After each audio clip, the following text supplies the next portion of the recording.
Okay, let's track down the Eighth Amendment here. There we go.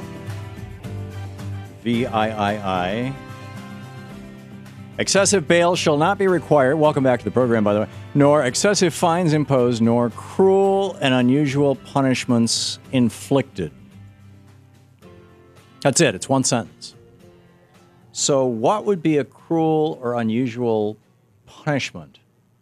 If a person genuinely doesn't have control of their faculties and they commit a crime, let's say in this case the crime of murder or even the crime of mass murder, as in the case of this fellow in Colorado whose name I don't like to say on the radio, and he were to be insane, should we be considering the death penalty or prosecuting him, sending him to prison? And on the other hand, who but an insane person would do something like that? I mean, this is a genuine conundrum, I think, for American society and for societies, for civilized societies all over the world. What is the difference between insanity and evil? What is the difference between insanity and broken?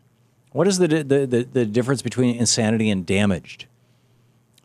John Manuelian is with us. He is a libertarian criminal defense and civil rights attorney. Manuelian Law Firm, Manuelian lawfirm.com is the website. John, welcome to the program. Thank you for having me. Thanks for joining us. First of all, is your perspective on this personal, or is it informed by your libertarian views?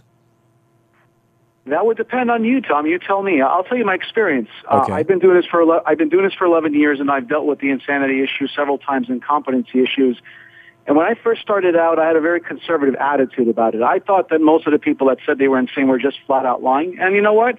Some of them were. They were lying, and they were trying to put it over on me to formulate a defense so that I could help them basically get out of jail and try to beat the system. And I can tell you in those kinds of cases, the jurors are very smart. They see through that. Sure. And no expert in the world will be able to erase the common sense of 12 people in the community. But I'll tell you a story. I had a client where she was evading the police. Police pulled her over. She thought she was being chased by Martians. She's been seeing a psychiatrist for many years. She's got schizophrenia. You know what? The DA just didn't care. She said, you know what? I had a schizophrenic in my family, and I don't have sympathy. If you do something, you're responsible for your actions. And she wanted prison time on a 50-something-year-old lady with no record. It's a case-by-case basis, Tom. I can't tell you flat across the board. I'm against it for it. And for this lady, I thought it was very harsh to send her to prison. She had no record. I think she needed therapy. And thankfully, I got it for her. But there are a lot of people that are in jail and prison that have mental problems. And I do think that in most of those cases, it is cruel and unusual because if you don't have a record and you did a heinous crime, there's got to be a reason that you did it. And I understand you're saying it's probably evil, but sometimes it's not. And those are the cases that we have to distinguish and put aside. Well, and evil is even a term that is...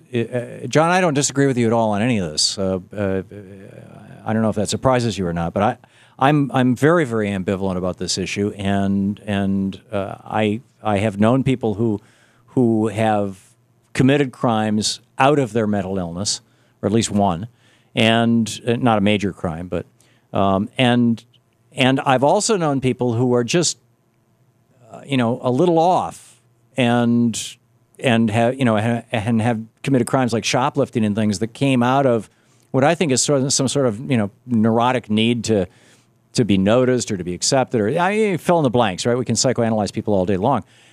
The concept of evil, though, is a really tough one because it's kind of semi-biblical. I mean, the modern society, the Enlightenment, the big debate that happened in what year was it? 15? It must have been 1534 when Thomas Hobbes published Leviathan. And he said two things. He kicked off the modern liberal movement and the modern conservative movement. He kicked off the modern liberal movement by saying that it was not right that the king should own everything, including your person, your underwear, your spouse, everything. That was not right, that people should have the right to self-government. In that regard, he kicked off the modern progressive movement, the Enlightenment, which led directly to Thomas Jefferson writing the Declaration of Independence, and in a way quoting Hobbes, not so much. He was more quoting Locke, obviously. But then Hobbes also asserted that mankind, humankind, was essentially and foundationally evil, and that we were only good when we fought our true nature, and that therefore, if we looked at Aboriginal or Indigenous people, we would find that it would be a continuous war against all, and that life would be nasty, short, and brutish.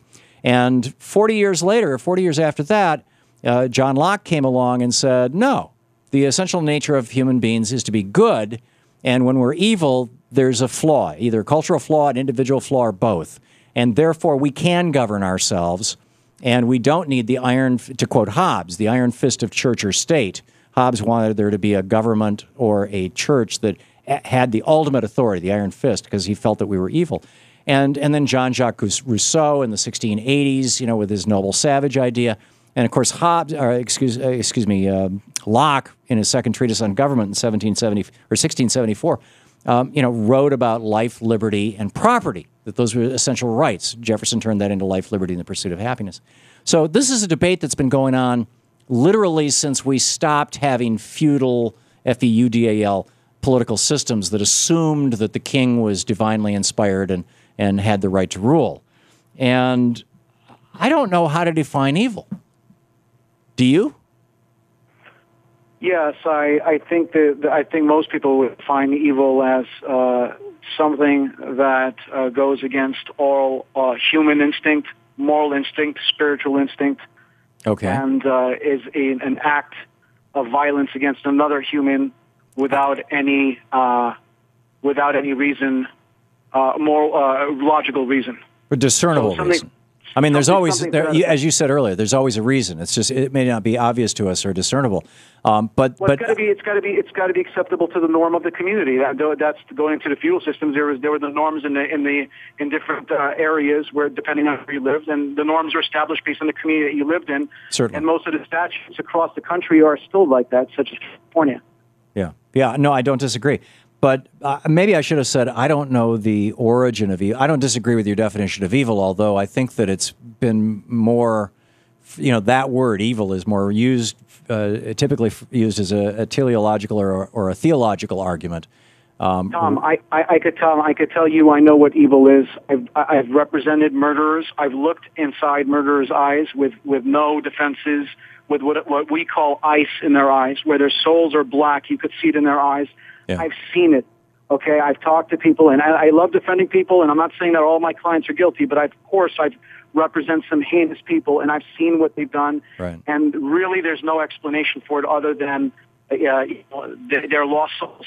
And so you're suggesting, if I have this right, John, that the insanity defense should be available to people who are genuinely insane, that is to say that they have a brain disorder, an organic brain disorder that we can identify, like schizophrenia. Exactly, like schizophrenia, or at least something that could be presented to the jury because it's a rebuttable presumption, which means you, as the defense attorney, has to convince the jury that this guy has the problems. Right. It's clear, convincing evidence. Or something that can be treated. And tough. Yeah, and also there's got to be standards. There's got to be a buffer. You can't just have anybody trick the system.